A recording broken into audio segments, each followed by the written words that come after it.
அழகாக தோன்றும் ஒரு கருநாகம் கண்டேன். அநியாயம் செய்பவர்க்கும் மரியாதை கண்டேன்.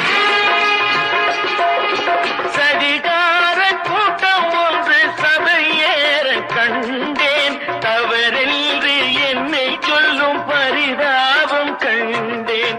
கொள்ளையடிப்போன் வள்ளலை போலே, கோவிலை இடிப்போன் சாமியை போலே வாழ்கின்றான். ஊழல் செய்பவன் யோக்கியன் போலே, ஊரை ஏய்ப்பவன் உத்தமல் போலே காண்கின்றான். நீங்கள் அத்தனை பேரும் உத்தமன் தானா சொல்லுங்கள். உங்கள் ஆசை நெஞ்சை தொட்டு பார்த்துக் கொள்ளுங்கள்.